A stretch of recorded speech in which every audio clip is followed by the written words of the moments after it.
Estou aqui com esse manual de finanças públicas, que é fornecido aí pelo Banco Central. Você pode encontrar esse manual no site do Banco Central. E nós temos aqui informações interessantes sobre a parte tributária. Aqui no sumário nós temos uma seção de planos e programas, dividido em 2 capítulos. E nós temos uma seção sobre impostos e contribuições federais e impostos estaduais e municipais. O capítulo 1 trata dos impostos federais. O capítulo 2 trata sobre as contribuições federais. O capítulo 3 sobre os impostos estaduais. E o capítulo 4 sobre os impostos municipais. Tá? Então nós vamos analisar alguns desses itens, né? Tem início aí na página 57, vai até a página 84, tá? E é interessante que você leia com calma, né, para você compreender cada um desses impostos aí. Então, vamos observar se ele vai nos levar aqui para a página 57.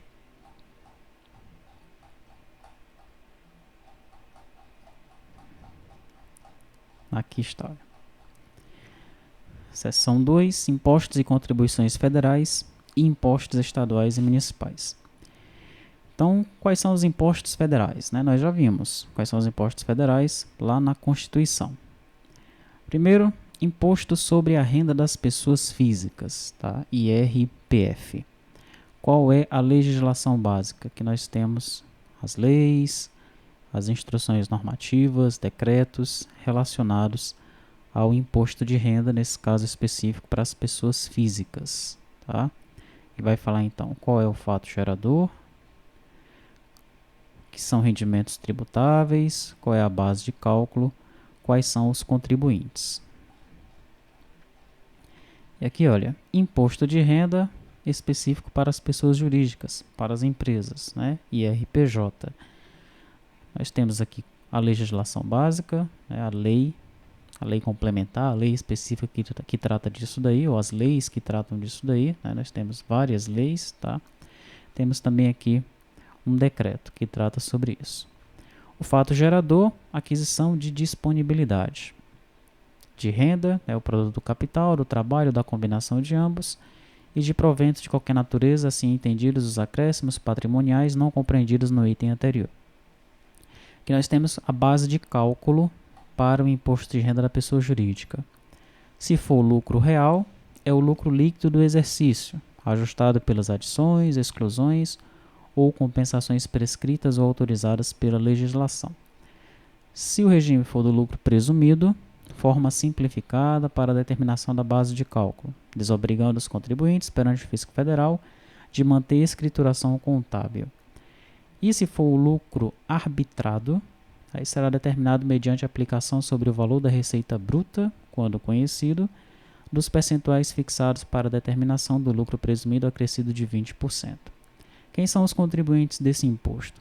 As pessoas jurídicas de direito público ou privado, domiciliadas no Brasil, no país, sejam quais forem seus fins, nacionalidade ou participantes no capital.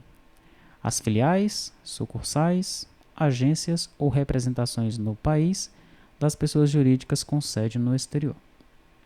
Quais são as alíquotas? 15%, mais um adicional de 10% sobre a parcela da base de cálculo, apurada mensalmente, que exceder a R$20 mil. Qual é a periodicidade da apuração? Trimestral, né, para essas pessoas jurídicas aqui, e tem uma estimativa mensal. A pessoa jurídica tributada com base no lucro real poderá optar por efetuar o pagamento e a apuração do imposto com base em estimativa mensal. Tá? Qual é o prazo de recolhimento? Aí tem aqui a apuração trimestral, a apuração mensal, e tem ainda o saldo do imposto apurado até 31 de dezembro, né, que seria uma declaração de ajuste. Destinação, para onde é que vai esse imposto? 21,5% para o FPE, 23,5% para o FPM, 3% para as FNO, FNE e FCO. E aí nós temos o imposto de renda retido na fonte, né, vai explicar o que é esse imposto de renda retido na fonte, né, todos esses itens que nós vimos anteriormente. O imposto sobre a exportação, também vai trazer todas as explicações sobre esse imposto aí.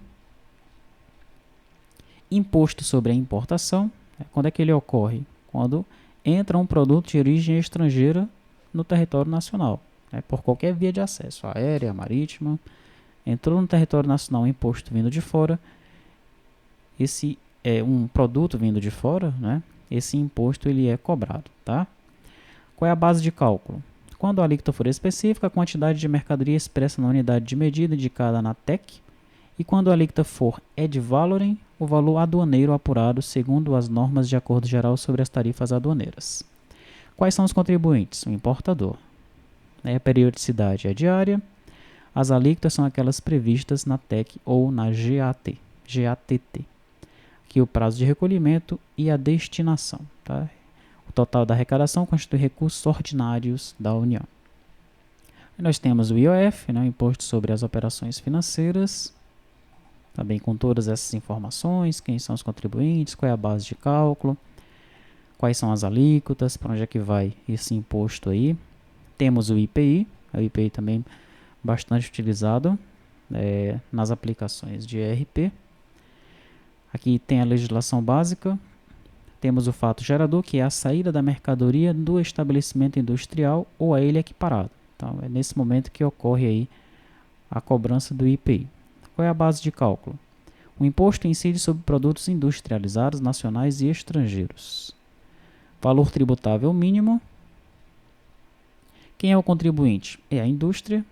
Quais são as alíquotas? Devido às características de seletividade e extrafiscalidade que lhes são atribuídas, as alíquotas são bem diferenciadas e estão definidas na TIP, aprovada pelo decreto e pela lei tal. Então, deve-se analisar essa TIP para saber quais são as alíquotas desse imposto, do IPI. A periodicidade de apuração é descendial, e os prazos de recolhimento nós temos aqui para cigarros e bebidas até o terceiro dia útil e para os demais produtos até o último dia útil. Tá? E aqui, para onde é destinado esse imposto? Temos o imposto territorial rural, nos interessa muito aqui para o ERP. Tá? Então aqui nós vimos alguns dos impostos que são utilizados aí a nível federal. Trata praticamente de todos esses impostos aqui. Bom, no capítulo 2 nós temos as contribuições federais. Tá? Temos a contribuição de intervenção no domínio econômico, a CID. Quando é que ela ocorre?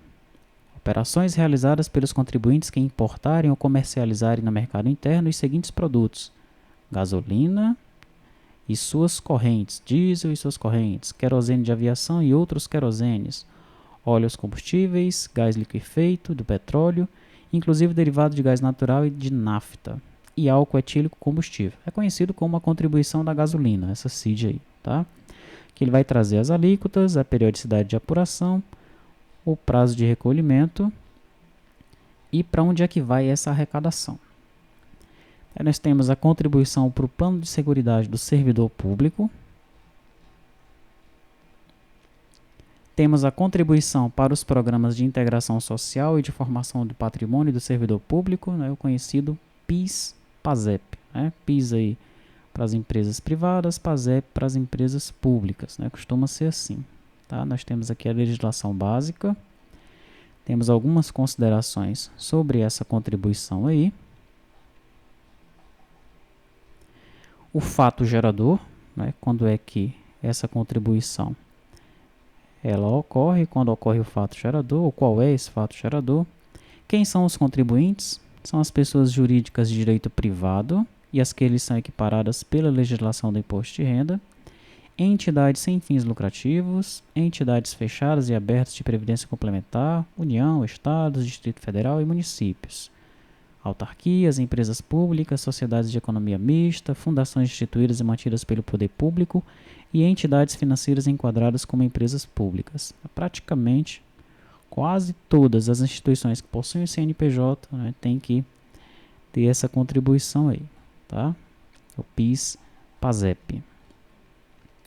A base de cálculo do PIS é o valor do faturamento mensal a base de cálculo do PASEP, o valor do faturamento mensal das empresas públicas, sociedade de economia mista, e aqui vai dizer como é que é formada a base de cálculo do PIS ou do PASEP, né? Qual é a alíquota do PIS? Qual é a alíquota do PASEP? Veja que a alíquota do PIS, pessoas jurídicas que recolhem tributo sobre o valor agregado, já está definido aqui que é 1,65%. Entidades financeiras e demais pessoas jurídicas que continuam a recolher o tributo pelo sistema anterior a essa lei é 0,65%. E entidades sem fins lucrativos é 1%. Tá? Já as alíquotas do PASEP, para as pessoas jurídicas de direito público e autarquias é 1%. Para as empresas públicas é 0,65% e 1% aí na folha de pagamento. Ele deve ser apurado mensalmente e o prazo de recolhimento é até o último dia útil da quinzena subsequente ao mês de ocorrência do fato gerador. Tá? Aqui nós temos algumas empresas que permanecem sujeitas às normas da legislação anterior, então nós temos aí duas normas diferentes, aí é interessante ler a legislação relativa ao PIS/PASEP, né, para compreender quais foram as mudanças que ocorreram aí na legislação, tá? E por que algumas empresas ou algumas entidades ainda estão sujeitas às normas anteriores, ou às normas da legislação anterior. E para onde é que vai o dinheiro, né, arrecadado pelo PIS/PASEP? Orçamento da Seguridade Social, para custear despesas com atividades fins da área de saúde, previdência e assistência social. Nós temos a CPMF, essa aqui por enquanto não está sendo cobrada. Temos a COFINS, né, também bastante mencionada aí nas aplicações do dia a dia, né? É a contribuição social para o financiamento da Seguridade Social. Aqui nós temos a legislação básica da COFINS, temos algumas considerações, os contribuintes são as pessoas jurídicas, o fato gerador é o faturamento mensal, a base de cálculo é o valor do faturamento, e aqui nós temos as alíquotas, tá? 3%, exceto as instituições financeiras, que estão sujeitas à alíquota de 4%, então veja, os bancos, por exemplo, eles contribuem com 4% do seu faturamento, né? E 7,5% para as empresas que recolhem a contribuição com base no valor agregado. Tá? A periodicidade da apuração é mensal. E o prazo de recolhimento é até o último dia útil da quinzena subsequente ao mês de ocorrência dos fatos geradores. Temos também algumas empresas que permanecem sujeitas às normas da legislação anterior. E aqui para onde é que vai a arrecadação da COFINS? Nós temos PIS, PASEP e COFINS importação. E temos a CSLL, uma contribuição também bastante mencionada aí no ambiente das empresas, né? É a contribuição social sobre o lucro líquido das pessoas jurídicas. Tá? Nós temos a legislação básica, o fato gerador, a base de cálculo, quem são os contribuintes, olha, todas as pessoas jurídicas domiciliadas no país, então nenhuma empresa escapa dessa contribuição. E aqui nós temos as alíquotas e a periodicidade. E para onde é que vão os recursos dessa contribuição. Tá? No capítulo 3 nós temos os impostos estaduais, né? Nós vamos analisar na próxima videoaula.